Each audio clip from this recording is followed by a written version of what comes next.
Amém.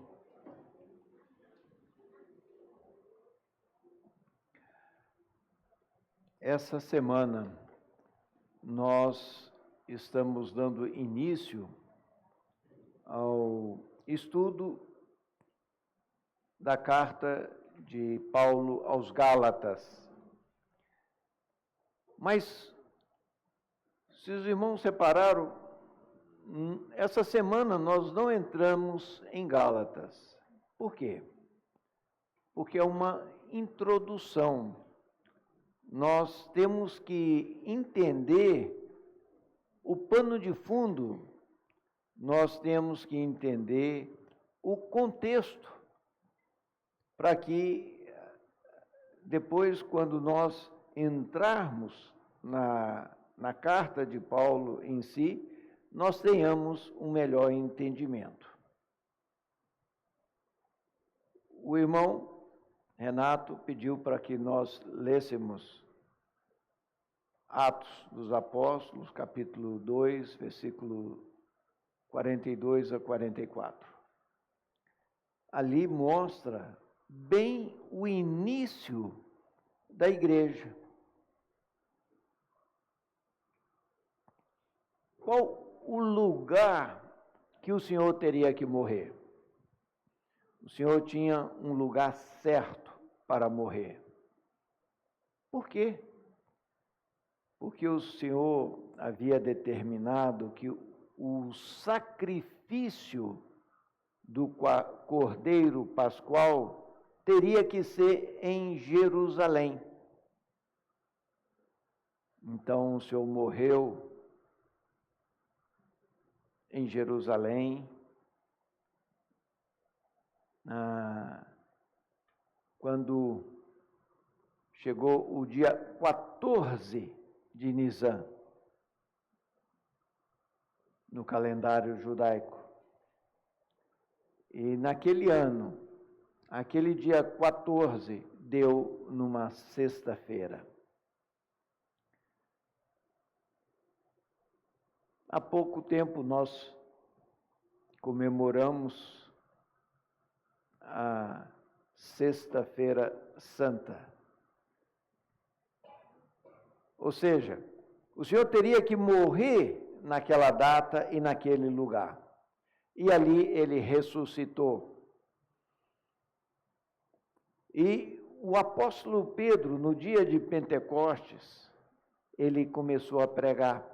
E ali surgiu a igreja. Era uma igreja só de judeus. Por quê? Porque Jerusalém era uma cidade judia. E aqueles primeiros irmãos, eles perseveravam na doutrina dos apóstolos, na comunhão e no partir do pão.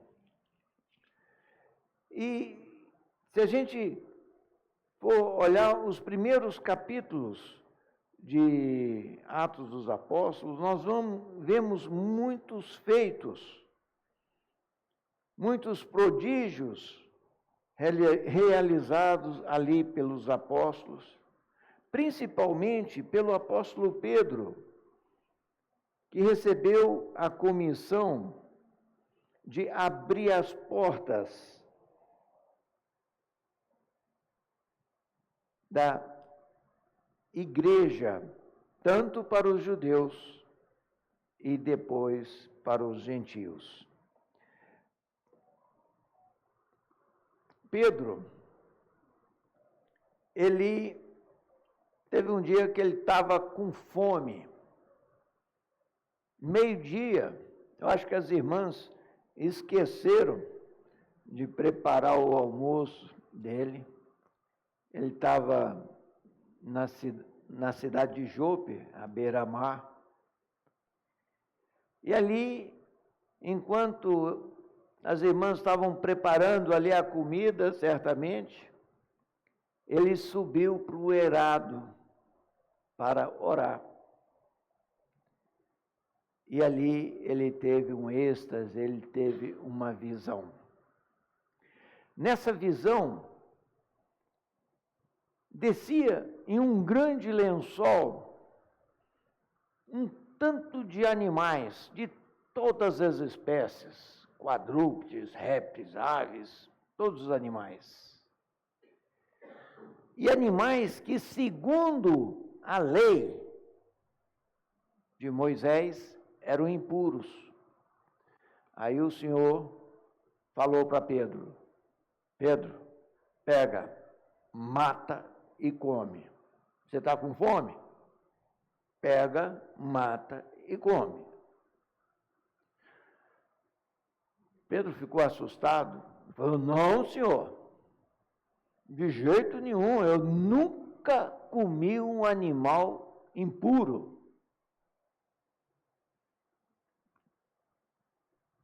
O Senhor repetiu isso 3 vezes.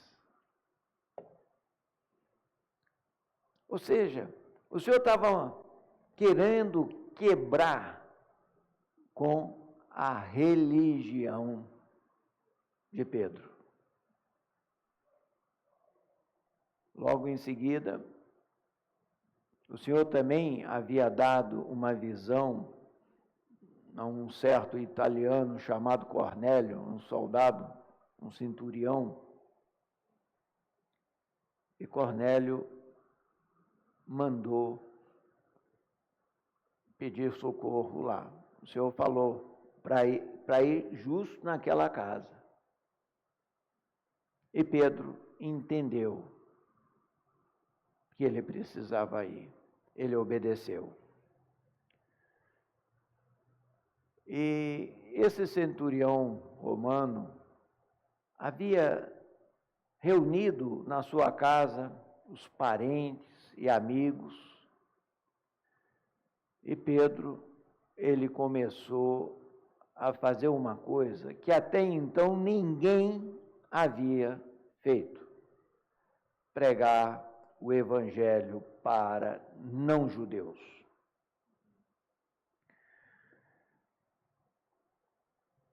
Enquanto Pedro estava ali pregando,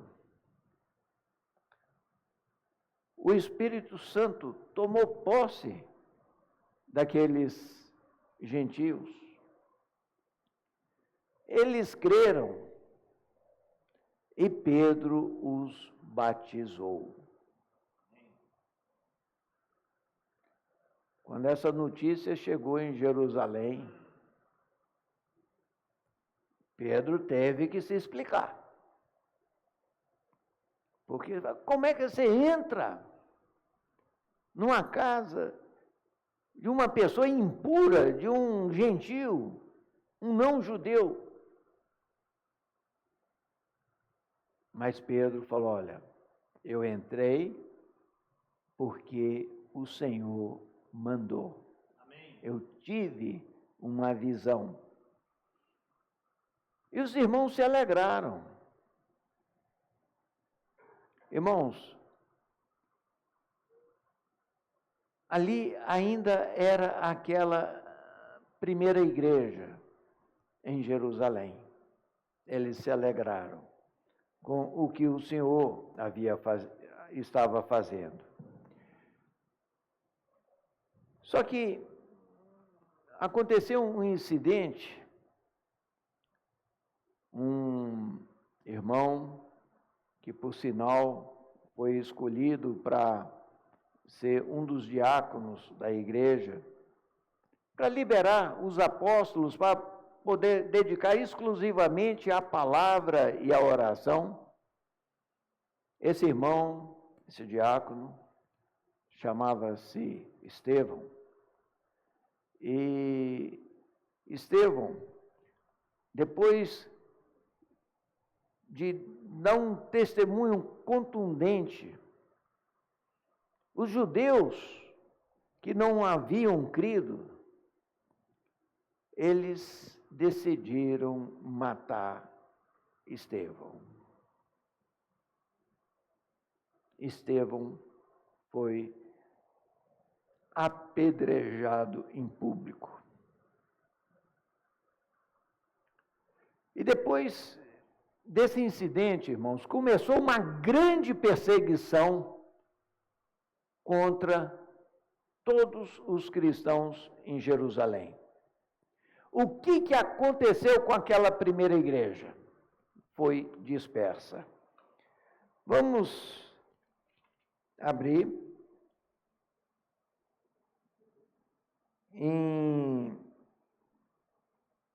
olha só, vamos ler Atos, capítulo 7.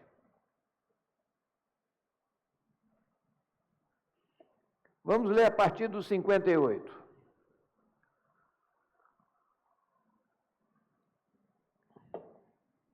E lançando-o fora da cidade, o apedrejaram.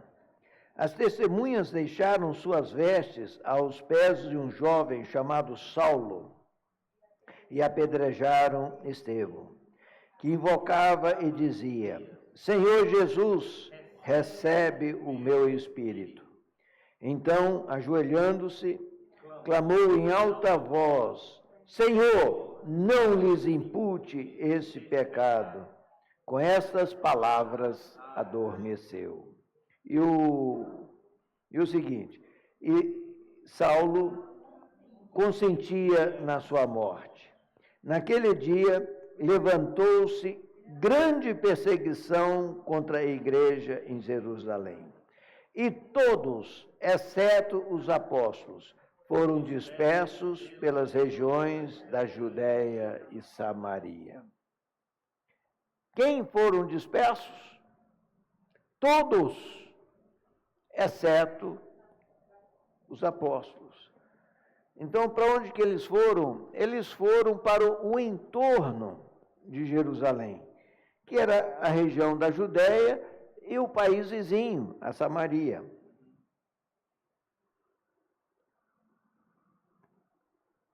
Então, depois dessa grande perseguição, mais judeus vieram também a se converter, e não poucos.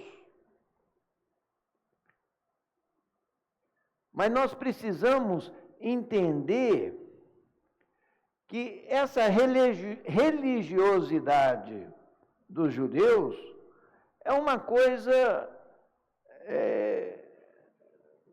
está no sangue. É a mesma coisa da gente não querer comer farinha. Aqui na nossa região, a coisa normal é você comer um feijão com farinha.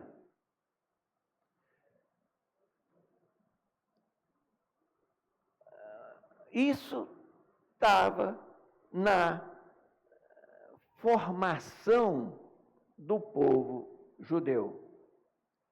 Por isso que Pedro fala assim: Senhor, mas eu nunca comi um animal impuro, porque desde criança eu observo a lei de Moisés.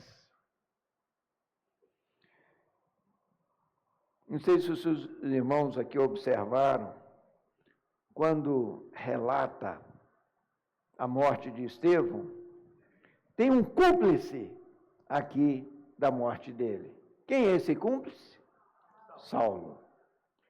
Esse é o mesmo apóstolo Paulo. O senhor precisou mudar o nome dele. Assim como mudou o nome de Pedro e tantos outros. Senhor Jesus. Se a gente for ver capítulo 9, nós vamos ver esse Saulo indo para a cidade de Damasco com autorização dos principais sacerdotes. Para quê? Para prender aqueles que invocavam o nome do Senhor. Mas, quando ele está a caminho, ele teve uma grande visão. E ele ouviu em voz hebraica: Saulo, Saulo, por que me persegues? Ele pergunta, quem és tu, Senhor? E o Senhor responde, eu sou Jesus, a quem tu persegues. Ele ficou cego. O Senhor depois, lá em Damasco, fala para um servo chamado Ananias, fala, Ananias, vai lá e batiza Saulo. Fala, o senhor está doido? Esse aí é o maior perseguidor da igreja. Fala, não, ele vai ser um grande servo. E Ananias obedeceu. Batizou a Saulo. Restaurou a visão dele. E se nós continuarmos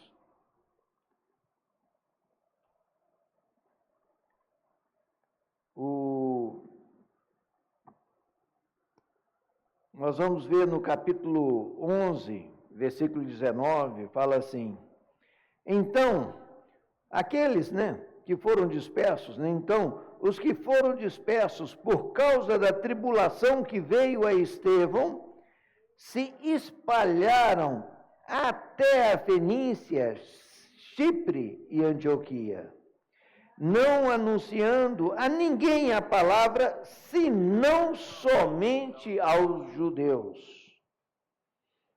Alguns deles, porém, que eram de Chipre e de Cirene, e que foram até Antioquia, falaram também aos gregos, anunciando-lhes o evangelho do Senhor Jesus. Então, mesmo depois do Senhor já ter anunciado à casa de Cornélio, os judeus ainda estavam muito focados, em seus conceitos religiosos. Mas uns desavisados aqui pregaram aos gentios, aos gregos, na cidade de Antioquia.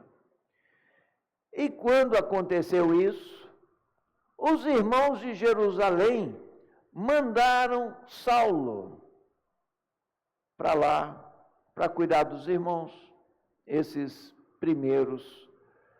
essa primeira igreja não judaica. E mandaram Barnabé, mandaram Barnabé. E Barnabé chegando lá, vendo o que Deus havia feito, ele lembrou de Saulo, que estava na terra natal dele, em Tarso. Ele foi lá, buscou. E Saulo e Barnabé serviram ali 1 ano naquela igreja. Vamos ler o versículo 13. Capítulo 13. 13:1 fala: havia na igreja de Antioquia profetas e mestres, Barnabé, Simeão, por sobrenome Níger, Lúcio de Cirene, Manaé, colasso de Herodes, o tetrarca, e Saulo. E servindo eles ao Senhor e jejuando, disse o Espírito Santo: separai-me agora, Barnabé e Saulo, para a obra a que os tenho chamado. Então, jejuando e orando, e impondo sobre ele as mãos, os despediram. Irmãos, nós vemos que para o Espírito Santo agir nas nossas vidas, nós precisamos nos submeter a palavra do Senhor. O problema é que muitas vezes nós queremos nos submeter às nossas tradições. Então, aquela primeira igreja simples de Jerusalém, ela foi perdendo a sua simplicidade. Então, Deus precisou levantar o maior opositor da igreja e falar para ele: Saulo, Saulo, você está me perseguindo. Saulo poderia dizer: mas Senhor, eu nunca persegui a ti. Aí o Senhor iria falar para ele: mas toda vez que você persegue um membro do corpo de Cristo, você está perseguindo a mim. Ali, aquele perseguidor começou a perceber o corpo de Cristo. Amém. E ele, por se submeter ao comando do Senhor, ele foi levantado pelo Espírito Santo. Amém. E saiu para quê? Para pregar o Evangelho. Não só aos judeus, mas principalmente aos gentios.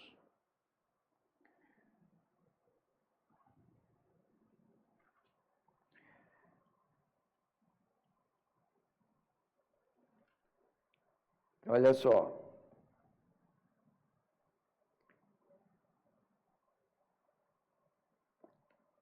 Se a gente pegar Atos 15, nós vamos ver alguns indivíduos que desceram da Judéia ensinavam aos irmãos: se não vos circuncidardes, segundo o costume de Moisés, não podeis ser salvos.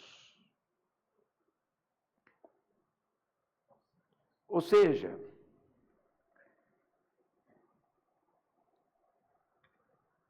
eles estavam acrescentando algo ao Evangelho.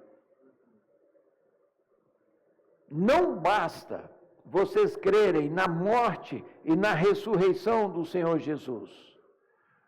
Vocês precisam se circuncidar. Só lembrando os irmãos, na véspera da morte do Senhor, quinta-feira à noite, para nós, para o Senhor Jesus, que já era sexta-feira, porque os judeus, eles começam a contar o dia 6 horas da tarde. Então, se 6 horas da tarde começa o dia, então na noite de quinta-feira já era sexta-feira. O que o Senhor Jesus fez para nós quinta-feira à noite? Ele estabeleceu a nova aliança. Por que nova? Porque a aliança anterior, qual era? A circuncisão. Essa aliança foi dada a quem? A Abraão, Isaque e Jacó. Os judeus teriam que cortar o prepúcio. O que é o prepúcio? É aquela pele que envolve o pênis do homem. Então, toda criancinha do sexo masculino, ao 8º dia, teria que cortar aquela pele. Esse seria o sinal da aliança. Então, esses judeus aqui, que desceram, eles estão falando, olha, vocês estão tomando do pão e do cálice, que é a nova aliança, mas vocês também têm que usar a velha aliança. O sinal da velha aliança é a circuncisão.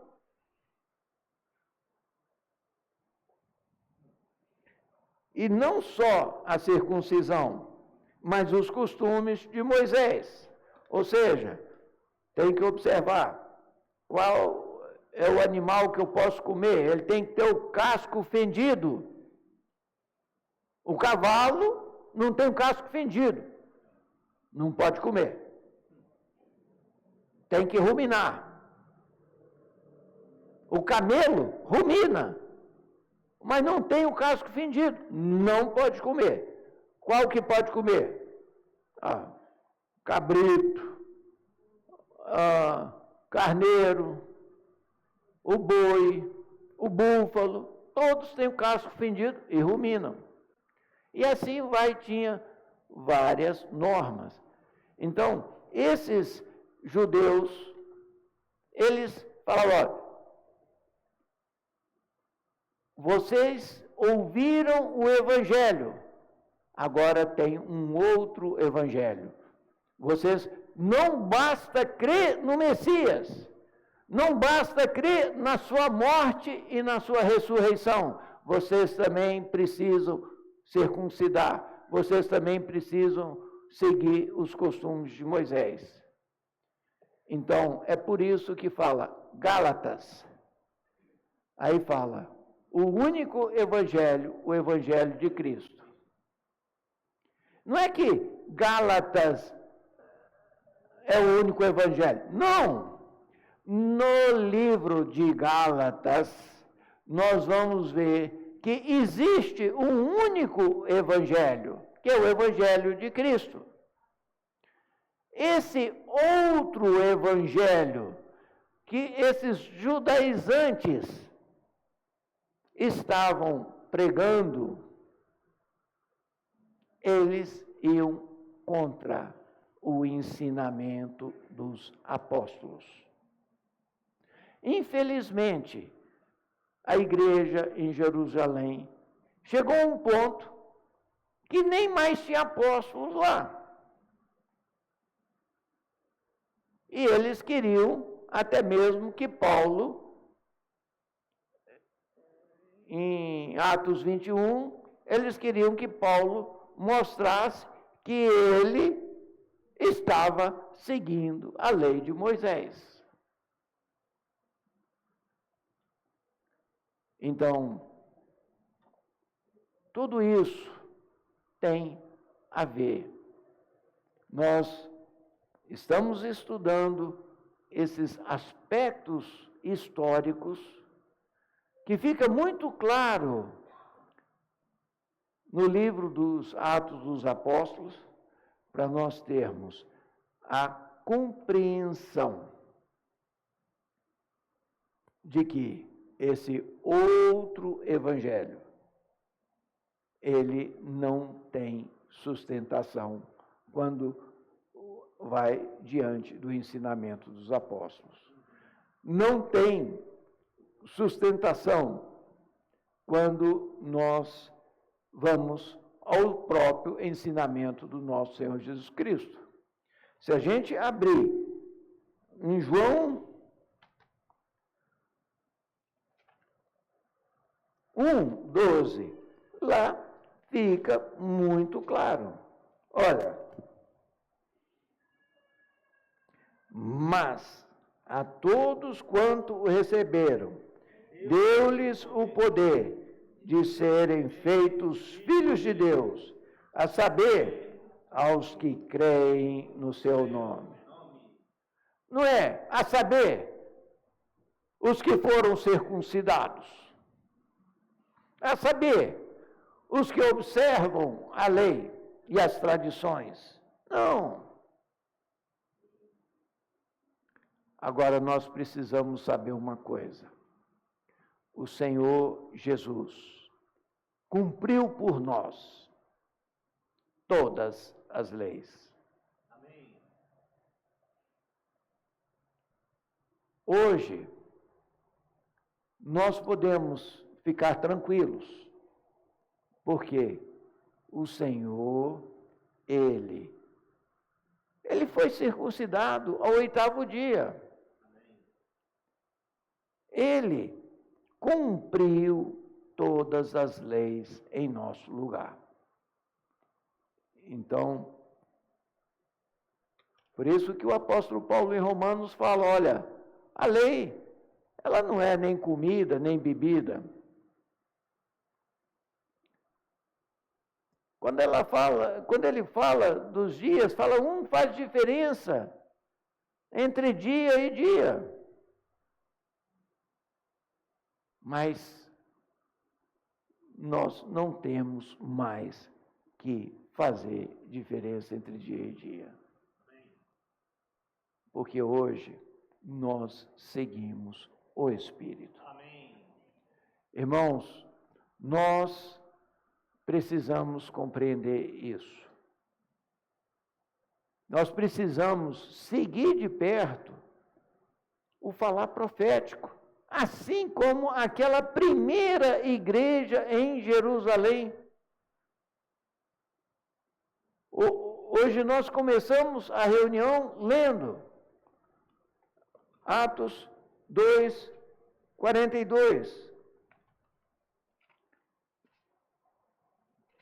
Aquela primeira igreja em Jerusalém, que é o modelo para nós hoje, e perseveravam na doutrina dos apóstolos, na comunhão e no partir do pão e nas orações.